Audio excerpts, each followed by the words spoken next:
Cuatro vientos. Un programa cultural presentado por Sandra Cerezo. Bienvenidos a Cuatro Vientos en Radio El Palmar, 108.0. También puedes escucharnos por internet desde cualquier parte del mundo. A la voz te acompaña Sandra Cerezo. Hoy el viento nos lleva al faro de Trafalgar. Comenzamos a volar.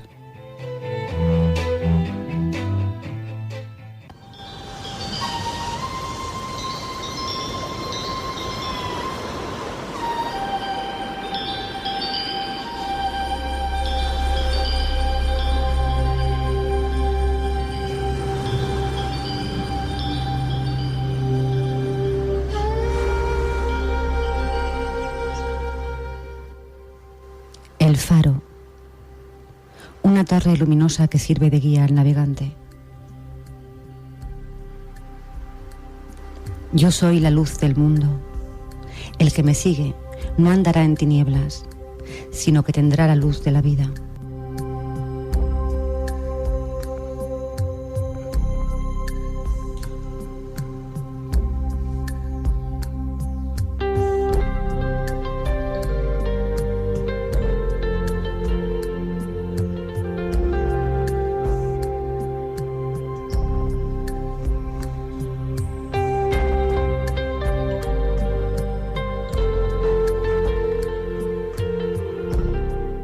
El faro simboliza esa guía que necesitamos para encontrar el camino, esa línea que va del pasado al futuro, cuando estás perdido o cuando no quieres perderte.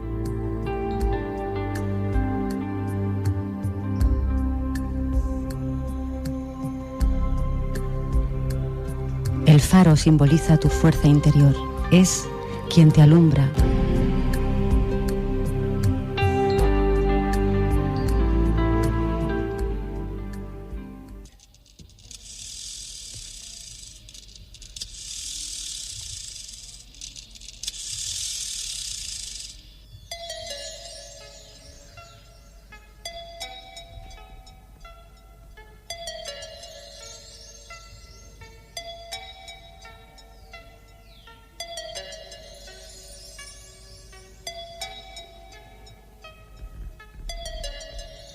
El faro del Cabo de Trafalgar o tómbolo de Trafalgar.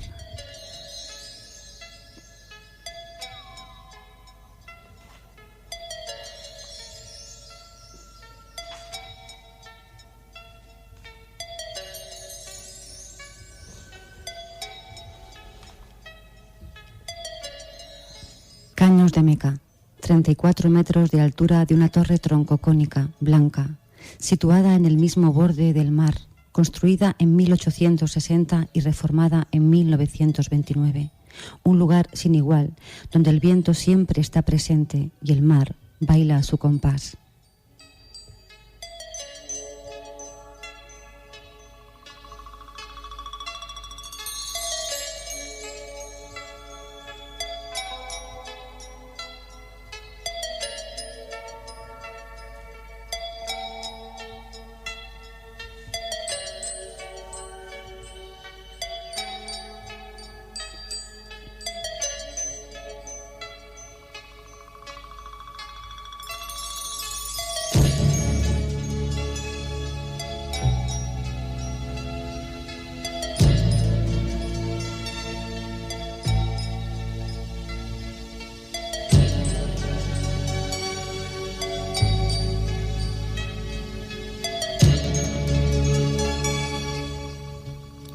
Un espectáculo donde la arena y el mar dan forma a un bellísimo paisaje natural.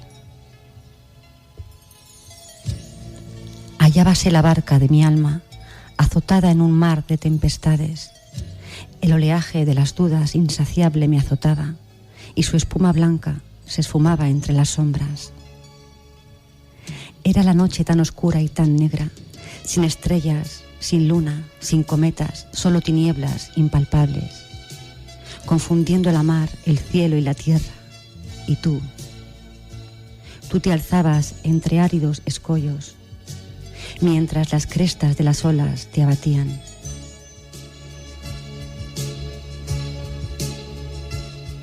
No cesabas de mirarme ojo a ojo. Me llamabas como quien llama a su amada, con susurros de cantos de sirena, y el rumbo me lo mandabas con el viento, hasta andar mi barca en los brazos de tu puerto.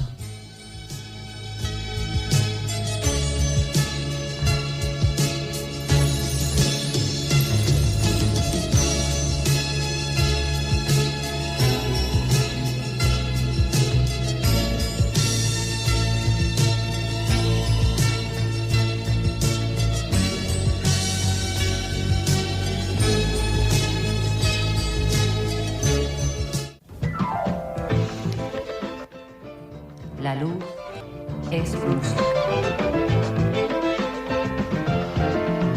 Abajo roca y aguas, el multífono grito de las olas que rompen y a su caricia ruda con un sendal de espumas, la base de granito alternativamente se viste y se desnuda, y arriba yergue el faro, su construcción aguda, el faro que es la estatua del cíclope del mito, altivo como el símbolo de una soberbia muda, solemne como un dedo que apunta al infinito, y arriba yergue el faro, su construcción aguda, el faro que es la estatua del cíclope del mito, altivo como el símbolo de una soberbia muda, solemne como un dedo que apunta al infinito. Y para retroceder en el tiempo y saber los secretos que esconde el faro de Trafalgar, tenemos con nosotros al arqueólogo Paco Flor. Buenas tardes, Paco. Hola, buenas tardes, Sandra. Bueno, es un placer tenerte aquí como siempre. Sí, a mí también, ya sabes que tenía muchísimas ganas de participar en la radio del Palmar, en esta radio cultural, así que me siento igualmente agradecido y afortunado. Qué mejor manera que con la arqueología y empezando con el faro de Trafalgar. Pues sí, la verdad que quizás el hito más unificador de toda la comarca, o por lo menos para la gente que nos habitamos la costa, ¿no? Bueno, yo quería preguntarte por qué se llama tómbolo, ¿no? Tómbolo de Trafalgar. Uh-huh. ¿Esto de tómbolo de dónde viene? Bueno, es una definición geológica que hace referencia a un accidente concreto geográfico que es la unión a través de un istmo hacia el mar, y que esa proyección a su vez lo que hace es conectar un islote que estaba próximo a tierra firme, en este caso como lo que pasa en el Cabo de Trafalgar. Tenemos ese islote primigenio que actualmente está conectado por dos lenguas de arena formadas por las corrientes de Poniente y de Levante, que han ido dejando en el fondo una depresión que siempre suele tener agua en épocas de grandes mareas, y luego, aunque se suele mantener un poquito en el tiempo, pero una vez que avanza el verano, la temporada estival se va secando y hasta que vuelve la nueva temporada de temporales, mareas y lluvias. Entonces sería como un tómbolo doble. Eso es lo que lo define singularmente aquí en la Junta de Andalucía, ¿no? Sí, es un tómbolo doble precisamente por eso, porque son dos lenguas de tierra conectadas con ese islote primigenio. Tengo entendido que vienen muchas aves, es porque aquí en esta zona suelen venir muchas aves. Sí, de hecho la playa hacia el norte de esa laguna, esa depresión del Tómbolo, se llama la playa de los pájaros o la playa de los nidos. La playa de los nidos creo que coincide cercana a la Citera, ¿no? De hecho, fíjate que hemos tenido campañas de protección de los nidos de chorlitejos, ¿no? Sí, esa sí la he visto, con las cañas puestas allí. Porque bueno, ya sabes que esos pajarillos pequeñitos anidan en la arena. En cualquier sitio ponen sus huevos. Sí, aprovechan mucho el calor de la arena.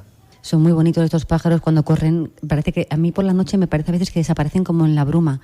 Les ves y les dejas de ver. Me ha pasado muchas veces que digo, uy, sobre todo al principio que no sabía cómo se llamaban. Digo, uy, qué pájaros más mágicos, ¿no? Desaparecen. Pero es que son muy rápidos y de repente no se les ve. Es verdad. Sí.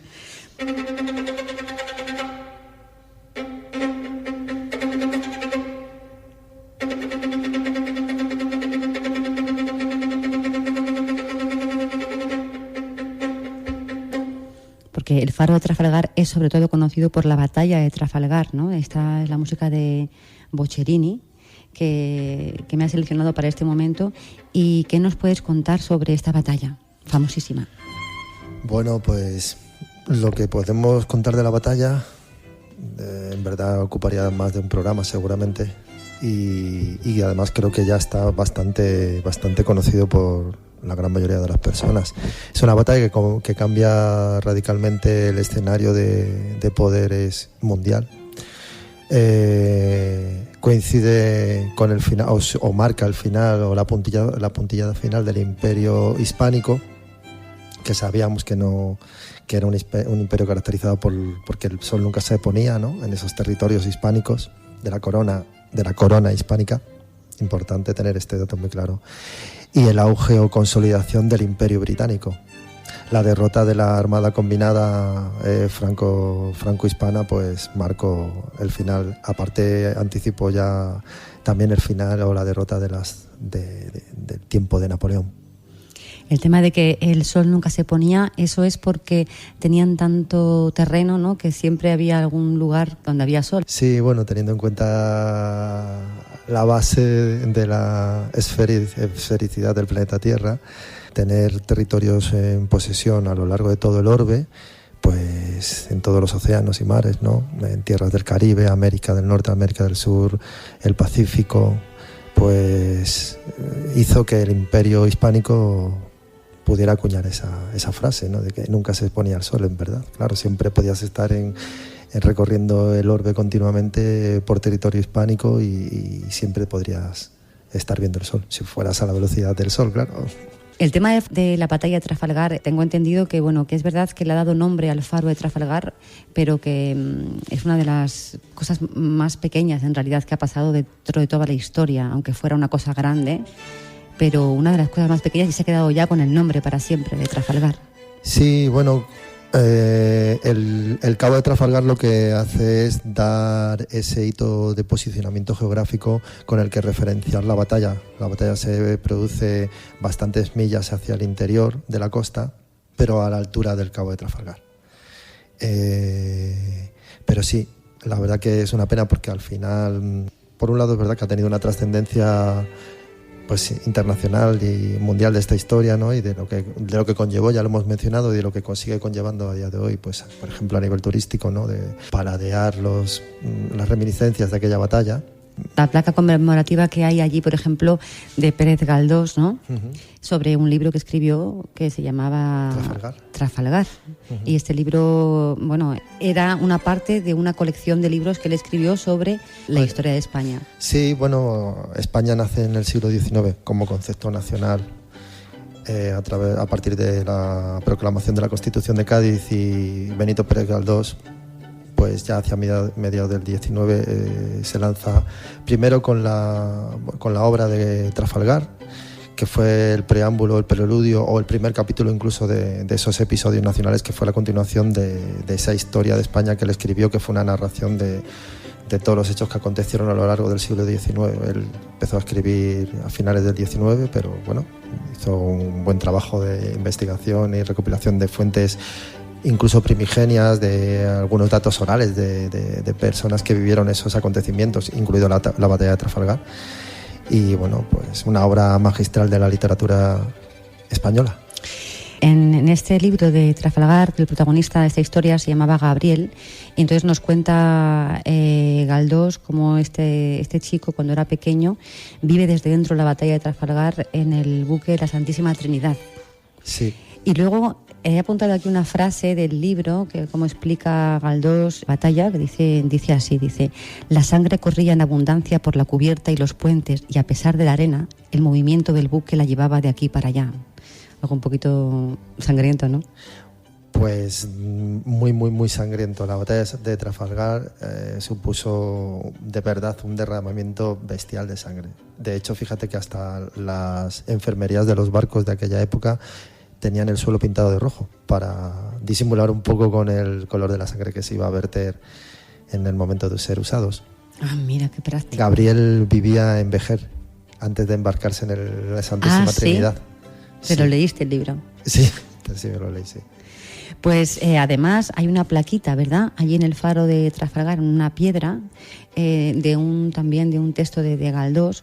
En este caso es un texto como pacifista, y dice así, dentro de poco los hombres de unas y otras islas se han de convencer de que hacen un gran disparate armando tan terribles guerras, y llegará un día en que se abrazarán y formarán una sola familia. Siempre los deseos, ¿no?, son... Y 120 o 130 años después, los hombres de todas las islas se siguen dando abrazos y dando también bastantes guantazos. Sí, eso sigue pasando de una forma o de otra, porque vamos desarrollando nuevas formas también de guerras, ¿eh? Sí. Hay nuevas fórmulas de guerra. Ya las antiguas guerras de estas batallas sangrientas ya no las podemos ver así. Pero bueno, ¿podemos seguir retrocediendo en el tiempo?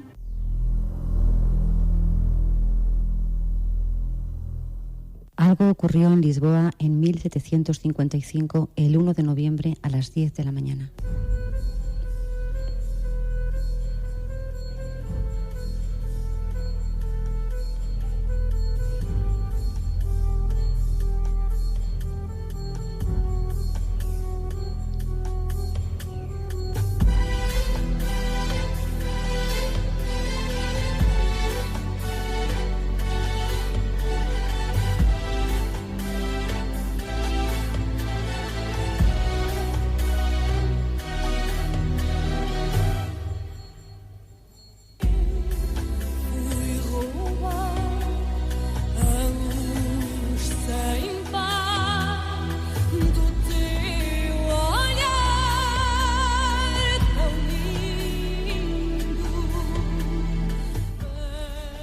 Bailo en mi barca más allá del mar cruel, y el mar, rugiendo, dice que fui a robar la luz inigualable desde tu hermosa mirada.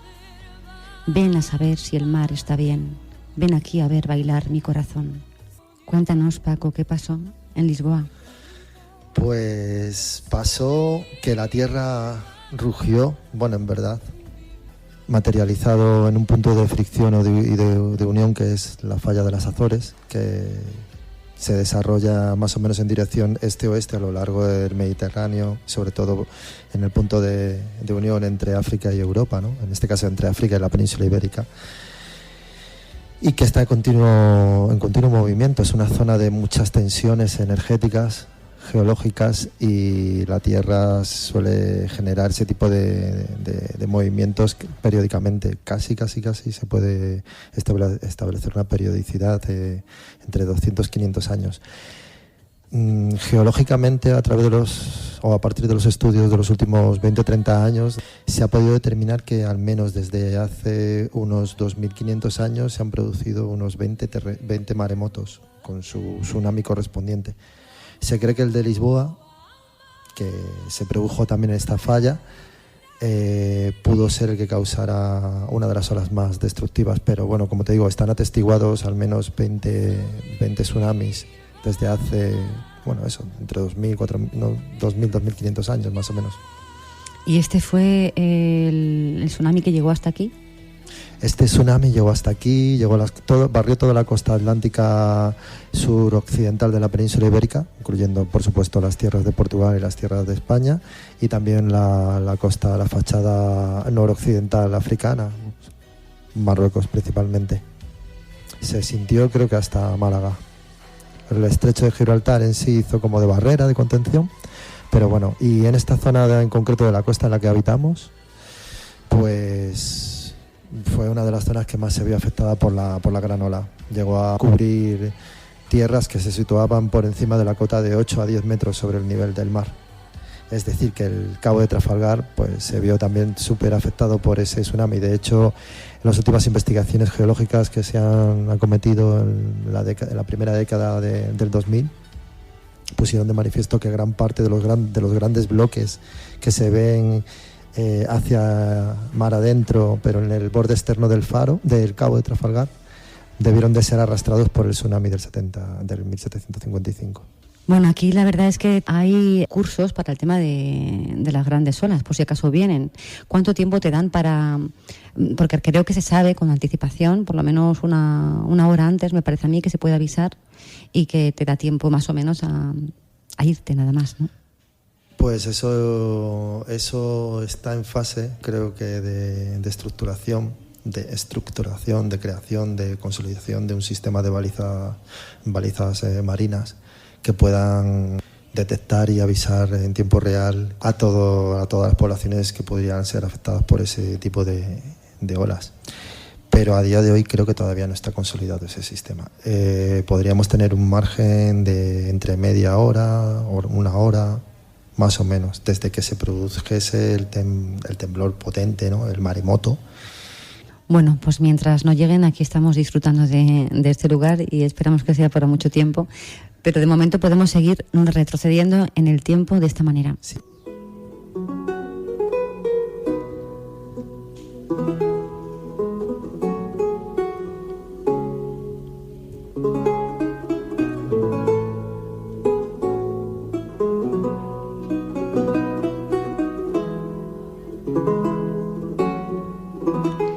¿En qué época estaríamos ahora, Paco? Ahora hemos pegado un salto muy sabroso al siglo XVI, desde el siglo XVIII. Estamos en época de Felipe II. Estamos viendo cómo se están construyendo las torres del Tajo y la torre de Meca y cómo ya están consolidadas las torres de Castelnuovo, la torre de Trafalgar.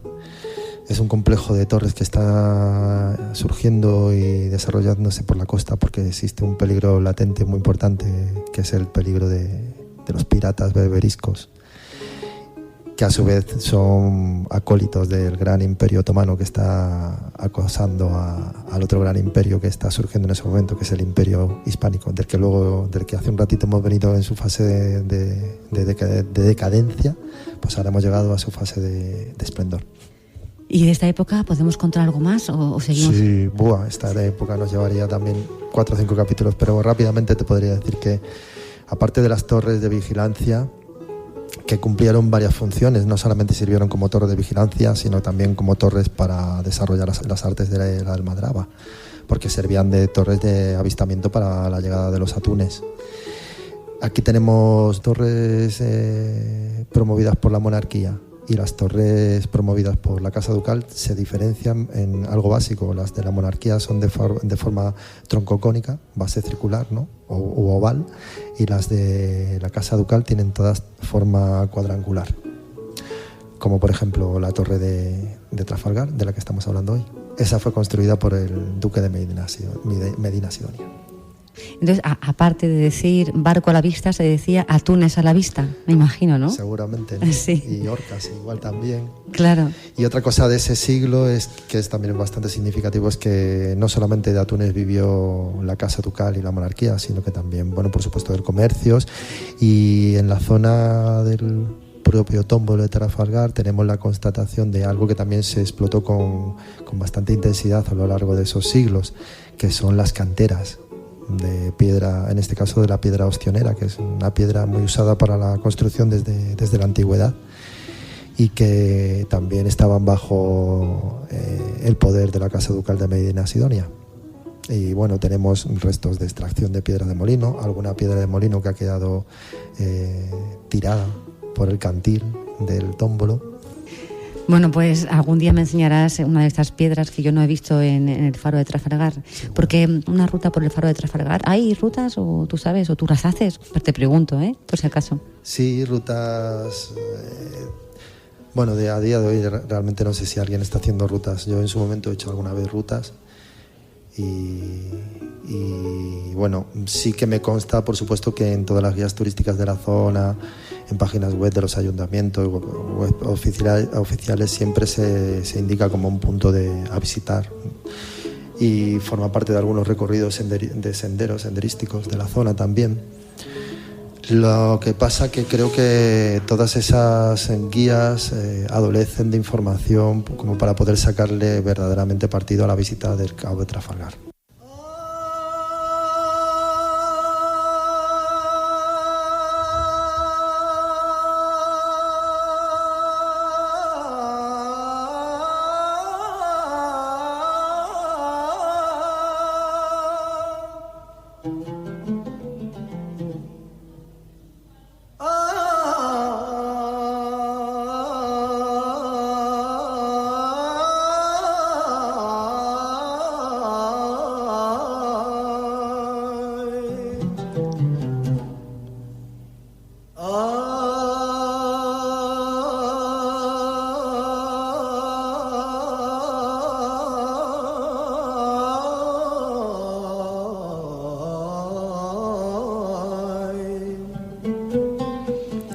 Bueno, estamos indiscutiblemente en Al-Ándalus. Así es, acabamos de pegar otro salto increíble que nos ha llevado, la música nos ha llevado al siglo XI, siglo XII. De esa época, arqueológicamente hablando, no tenemos en lo que es el Cabo de Trafalgar ningún resto visible, pero sí que tenemos constancia de que en torno al siglo XI y en el propio Cabo de Trafalgar sí que hay referencias bastante vagas a que la torre que hemos mencionado antes del siglo XVI de Medina Sidonia hubiese sido a su vez construida sobre los restos de una posible torre de vigilancia musulmana, hispano-musulmana. Sea o no cierto, lo que sí es cierto que es en un tiempo de intentar controlar y consolidar el poder sobre el estrecho de Gibraltar por parte de los almohades.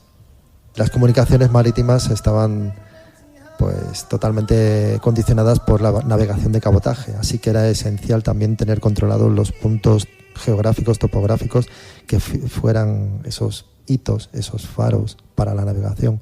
El Cabo de Trafalgar, sin ninguna duda, ha sido un hito fundamental en la navegación de toda la historia de la humanidad, desde la prehistoria, y en este momento pues también tuvo esa importancia en ese momento andalusí, hispano-musulmán.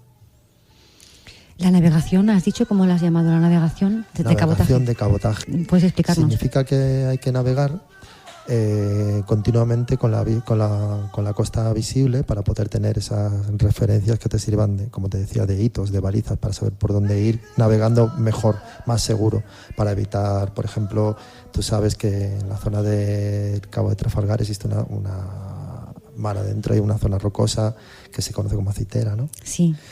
Que es bastante peligrosa para el buceo, para la navegación. Pues precisamente el faro de Trafalgar está anunciando, entre otras cosas, a los navegantes que ahí existe ese peligro. Y anotó que existió una población importante en este periodo andalusí, que era la población de Beca, o Meca, con B o con M, y que una de las características singulares de esa población fue que la gente venía de peregrinación a purificarse en las aguas de los manantiales que emanan por el caños de Meca.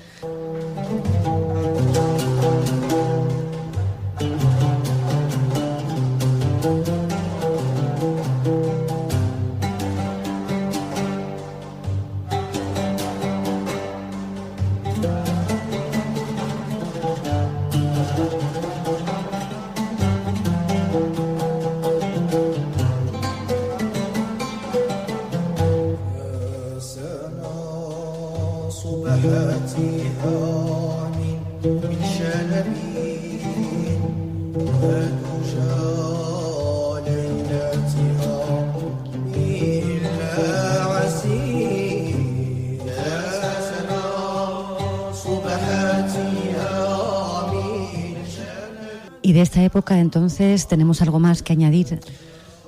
La verdad que sí.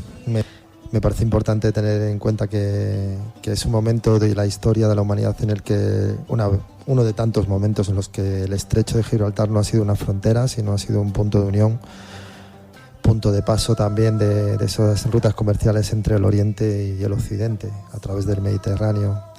Esa influencia de tanta zona de paso todavía nos sigue afectando aquí, sigue siendo lo mismo de otra forma, pero el aire de todos los lugares, de todos los rincones y ese aire abierto que tiene esta zona también viene un poco influenciado por todo este pasado, ¿verdad?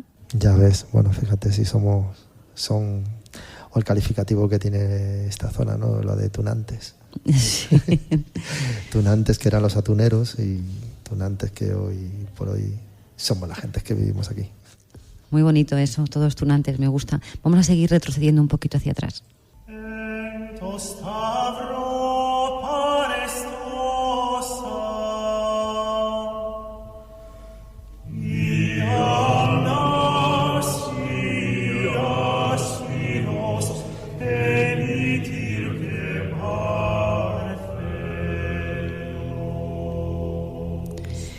Cuéntanos, Paco, ¿por qué este canto bizantino?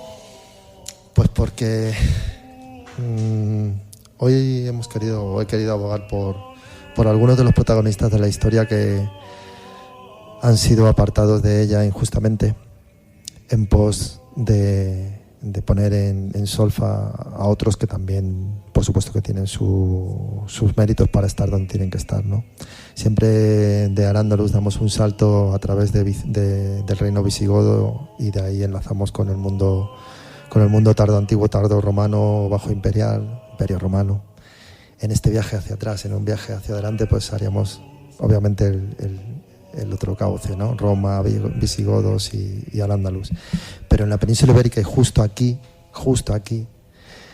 pues tenemos la suerte de que hemos tenido otros visitantes y otros habitantes ilustres, entre ellos el Imperio Bizantino, que estuvo asentado en toda esta parte de la península ibérica casi 100 años, y en pos a esa reclamación de derechos de autoría, como son los del propio Imperio Bizantino, pues reseñar que aparte de restos en la zona tardoantiguos que podrían corresponderse con ese periodo, como podría ser en algún momento la villa de San Ambrosio o Santa Lucía, el propio Cabo de Trafalgar atesora unas tumbas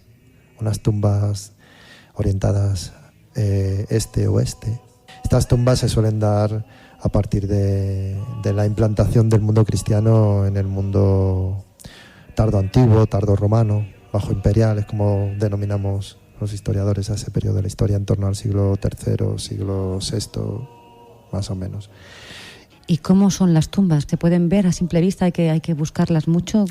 Están ubicadas a los pies de la torre atalaya de la casa de Medina Sidonia, y se caracterizan porque están excavadas en la roca y tienen forma de sarcófago, literalmente, aunque también alguna muestra la posible definición de la que sería la parte de la cabeza o de los hombros. Este tipo de tumbas tienen una morfología variada, aunque todas se caracterizan por lo mismo, por un sepulcro excavado en la roca. Luego algunas tienen la forma trapezoidal, con la parte de los hombros y de la cabeza más ancha que la parte de los pies. Otras tienen definido perfectamente el espacio de la cabeza. En fin, no son el caso de las que tenemos en Trafalgar. Es una tumba simple y con una pequeña dimorfismo que te permite atisbar hacia qué lado estaría la cabeza y hacia qué lado estarían los pies. Bien se ve una que, curiosamente, a pesar de que parece que están expoliadas, hace unos años aportaron unos restos óseos, curiosamente, y bueno, son unos restos que están en depósito de museo, y en el depósito también están custodiados por el arqueólogo municipal de Barbate, y bueno, esperemos que en algún futuro no muy lejano puedan aportar algún tipo de datos más concretos, cronológicos, genéticos, en fin, todo lo que se puede, toda la información que por ahí se puede extrapolar del estudio de los huesos. Qué interesante este tema. Sí, la verdad que saber tantas cosas del pasado con los estudios que hay ahora, que eso es mágico realmente.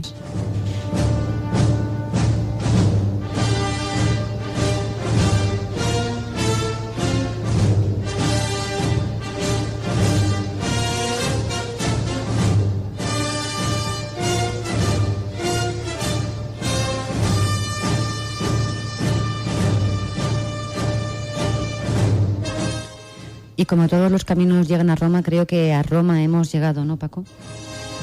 Ese momento seguramente ha dejado más restos arqueológicos en el Cabo de Trafalgar y en su entorno. La verdad que la llegada de Roma supuso una reestructuración total del territorio, supuso la llegada de nuevas formas de explotación también de los recursos, supuso la consolidación de las rutas comerciales por todo el Mediterráneo, supuso una apertura con fuerza hacia el Atlántico también. En el caso del Cabo de Trafalgar lo que tenemos es los restos de una construcción de época romana definida por estructuras, habitaciones. Tienen varios elementos que en un principio la hicieron de ser definida como una estructura industrial, como una fábrica de salazones. Esos elementos en aquel momento descritos eran unas piletas, restos de unas piletas, y los restos de un aljibe con forma troncocónica, y luego también, bueno, la propia distribución de las habitaciones que conformaban el conjunto. Aparte, se habían también localizado otras estructuras a unos 600 metros en tierra firme, en lo que hoy conocemos como la playa del Varadero, más o menos. Y el conocimiento de esos dos conjuntos, pues a los investigadores del momento, finales del siglo XX, en torno a 1979-1980, les hizo apostar por interpretarlo como eso, como fábrica de salazones. Pero no hace muchos años, ya va para 10, unos temporales dejaron al descubierto una estructura singular. De hecho, tan singular como que en la península ibérica solamente conocemos 3 casos, y con este del Cabo de Trafalgar suman el cuarto. Una estructura singular que es una gran piscina de unos 20-25 metros de largo por unos 8 de ancho, 8 o 9 metros de ancho. No conocemos la profundidad, aunque lo que quedó a la luz después del temporal superaba los 50 centímetros de profundidad. Ese hallazgo de esa piscifactoría, que así es como la han definido los autores que la han investigado en 2010, investigadores de la Universidad de Cádiz, ha promovido la propuesta teórica de interpretación como villa marítima. Esas son las como almenas que se ven, ¿no? Que he visto alguna foto y se ven como si fuera un castillo. Exactamente. Sí, esas almenas posiblemente se correspondían con pilares que sirvieron de sustentación de algún tipo de cubierta para dar sombra, cobijo a los animales que se criaron ahí, a los peces que se criaron ahí, y también posiblemente a los operarios que trabajaban en el mantenimiento diario y cría de esos peces. El atún ha sido el oro de toda la costa. El atún de esta zona ha sido y sigue siendo el oro, pero en época romana también era muy, muy, muy apreciado, sobre todo por las clases más pudientes, ¿no? La aristocracia principalmente, esas grandes noblezas itálicas que llegaron a finales del siglo II, siglo I antes de Cristo, y se fueron asentando sobre todo por aquí, por la costa, acaparando la posesión, el control de las almadrabas que ya funcionaban, pero también demandando otros productos de lujo como eran los pescados de roca, de ahí, o las ostras, los erizos, de ahí la proliferación constatada por arqueología e investigaciones desde finales del siglo II antes de Cristo hasta el siglo I o II después de Cristo, de la proliferación de grandes villas marítimas que ostentaban su lujo, exponiéndolo visiblemente.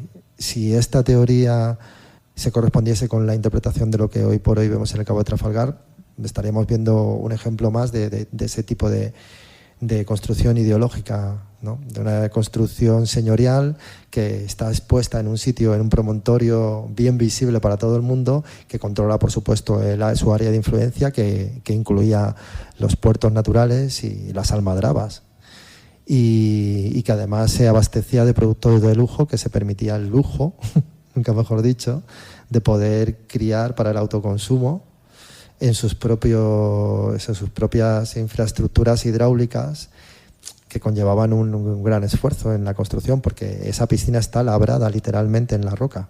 A mano. A mano.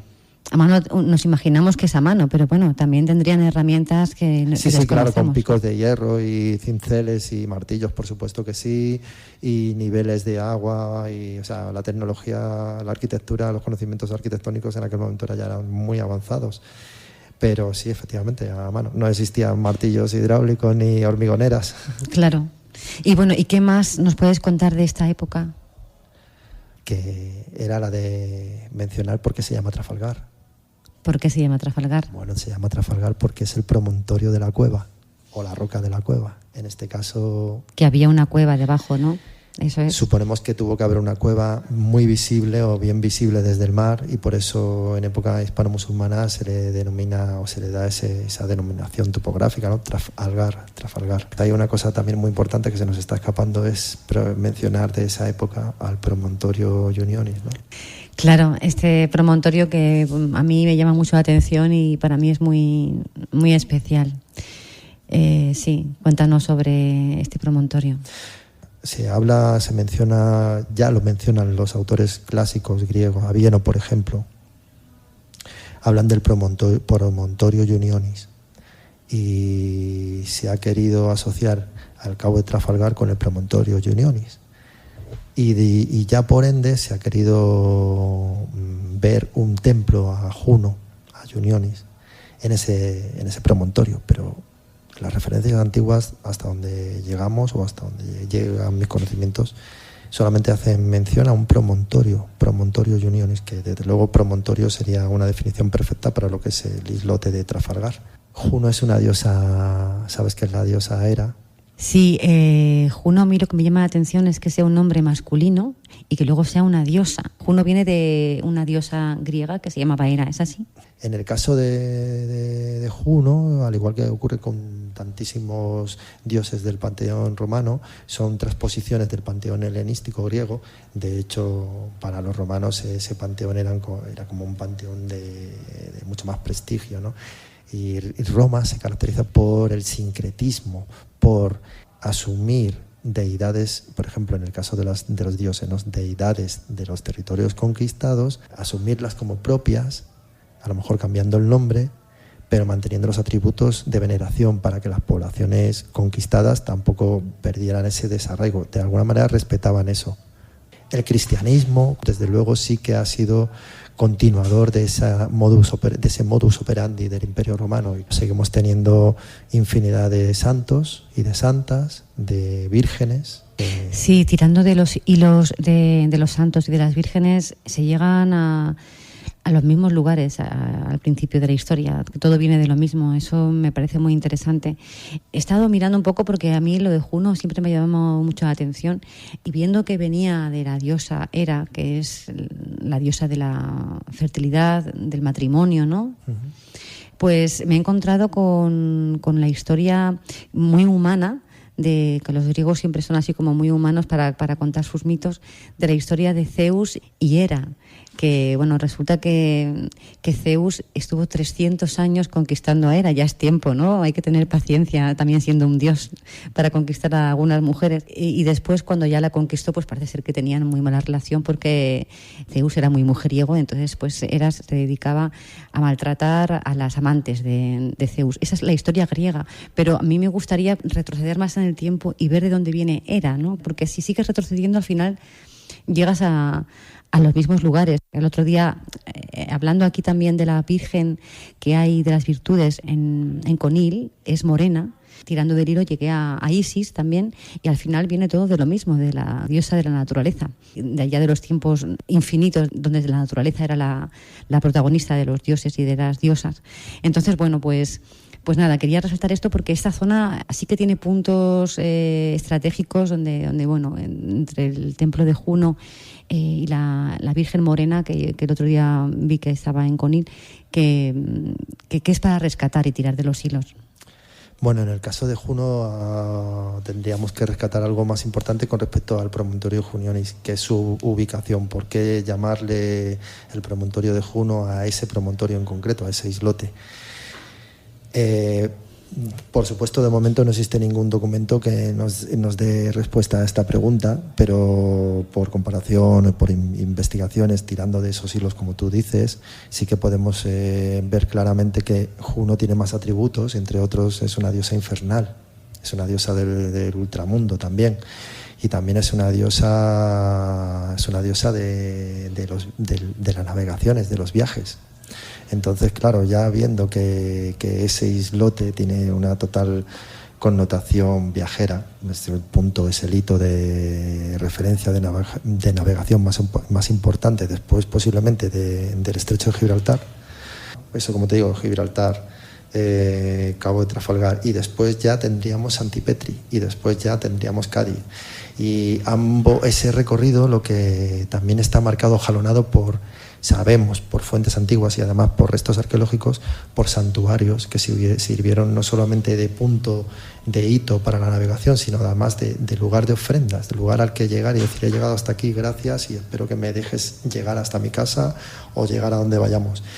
La diosa Juno formaba parte de ese elenco de dioses propiciatorios para la buena aventura en las navegaciones, en los viajes. Por supuesto que también como Isis. Y bueno, al hilo de lo que tú estás diciendo, pues ahí están, ¿no?, que todavía a día de hoy seguimos venerando a la diosa marinera, a la Virgen del Carmen, ¿no? Sí, que en Barbate también. En esta costa, sin ninguna duda. Y fíjate que ahí tenemos las referencias antiguas de cómo eran esas celebraciones en honor de Isis. Sabemos que en la ciudad de Bailo Claudia se hacían con una peregrinación mar adentro, seguramente sacando una imagen de la diosa, embarcándola en la orilla del mar, y como se hacía a día de hoy con la Virgen del Carmen, ¿no? En muy tantas poblaciones costeras de la península. Entonces tenemos un templo natural en el tómbolo de Trafalgar. Sin ninguna duda. Así, si algo define al tómbolo de Trafalgar como desde el punto de vista de los hombres, de la humanidad, como elemento singular, es su carácter de santuario natural, santuario geológico, santuario biológico, pero también santuario humano, y no solamente por esas referencias antiguas que así lo están definiendo, como Promontorio Iunionis, el promontorio de la diosa Juno, sino también porque, como te digo, sabemos que es un lugar que ha sido sacralizado pues para el enterramiento de nuestros antepasados, ¿no? Esas tumbas a las que hacemos referencia y alguna cosa más que nos queda por venir. Vamos a seguir viajando.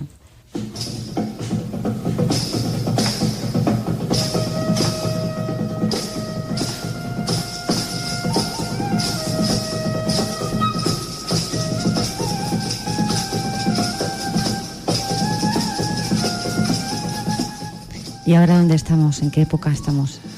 Estamos en la época de los fenicios. Estamos hablando de los siglos V al X antes de Cristo. ¿Y qué referencias tenemos aquí del faro de Trafalgar?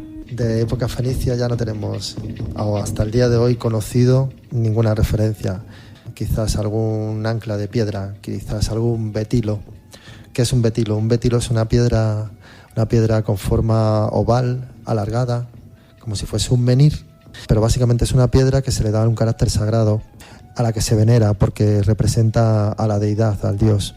Fíjate que el Islam a día de hoy sigue venerando una piedra sagrada, que es el meteorito que se guarda en la Meca.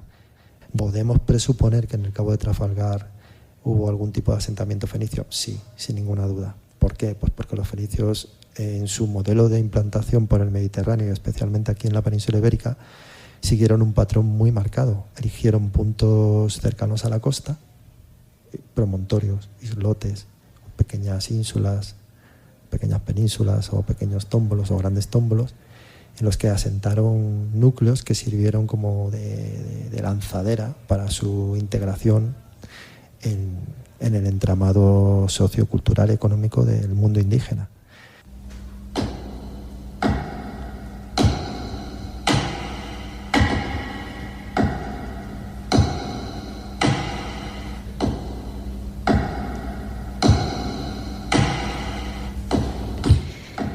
Este tema tan especial de Neonimus interpreta el tema Ecos de la Prehistoria, solamente con la voz, instrumentos y el tiempo. Son texturas vocales, íntimas armonías, emociones perdidas, y nos sumerge y nos sugiere que las piedras hablan, y si las entiendes es toda una aventura.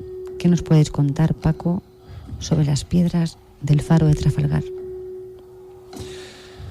Pues mira, al final hemos empezado un viaje que, como la propia vida, termina donde lo iniciamos. Hemos hablado de la geología, hemos hablado del origen insular del Cabo de Trafalgar. Sabemos que hace unos 6.500 años, o 6.700 años más o menos, el Cabo de Trafalgar era un islote aislado de la costa, separado de la costa. No existía ningún tómbolo, ninguna lengua de arena que lo comunicara. Pero sin embargo sí que tenemos restos arqueológicos que se pueden adscribir y por lo tanto nos llevarían a ese momento prehistórico en el que, como te decía, el Cabo de Trafalgar era una isla, era la isla de Trafalgar. Aparte de restos líticos y algún resto cerámico, hemos localizado restos de unas posibles tumbas. También se han aparecido ese tipo de elementos líticos, puntas, lascas, microlitos y elementos cerámicos asumibles a ese periodo cronológico que, como te decía, denominamos calcolítico. La muerte, la vida. El tómbolo como lugar sagrado donde llevar a enterrar a los muertos e incluso a los muertos más reseñados o más importantes de la comunidad, o que se hicieron a sí mismos más importantes o más poderosos. frente al lugar de los vivos que posiblemente ocupaban la costa.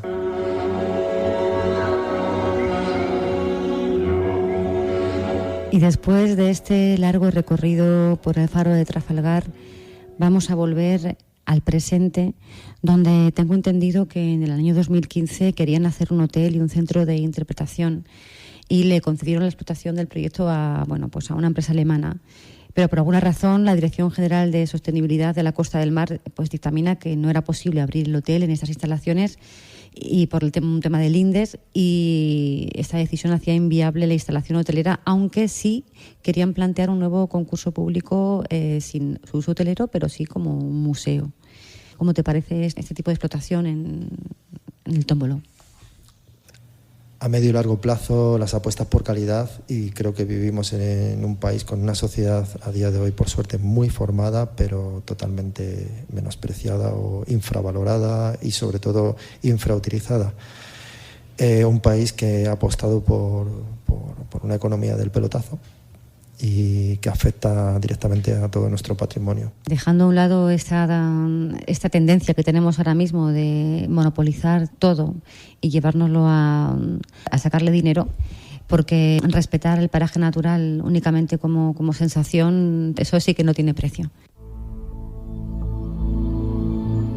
سكاية يوم دهت يوم سكاية أحسن ناس الحوف اللي يومهم لبان حتى البحر بدا جبكي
Pues con este muchos no llegan.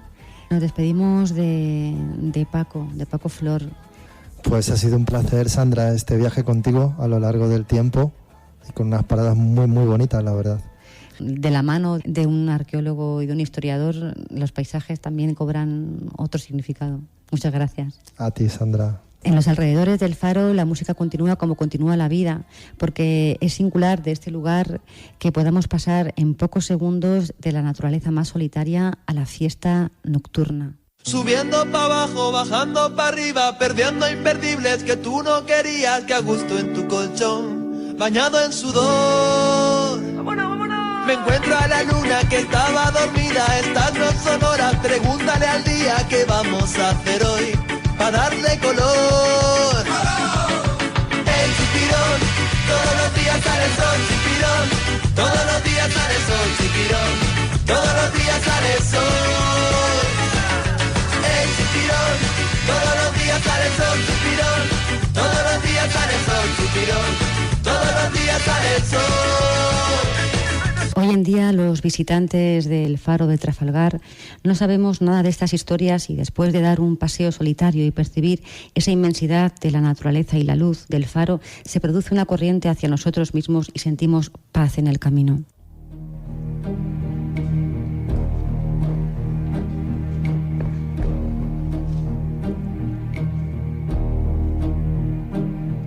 Escuchamos a Etnia en Solo en el tiempo.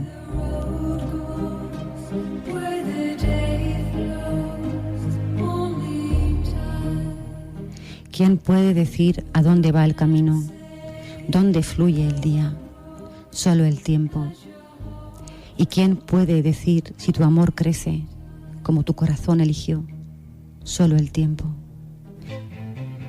Has escuchado el programa Cuatro Vientos en Radio El Palmar. A la voz, Sandra Cerezo. Gracias por acompañarnos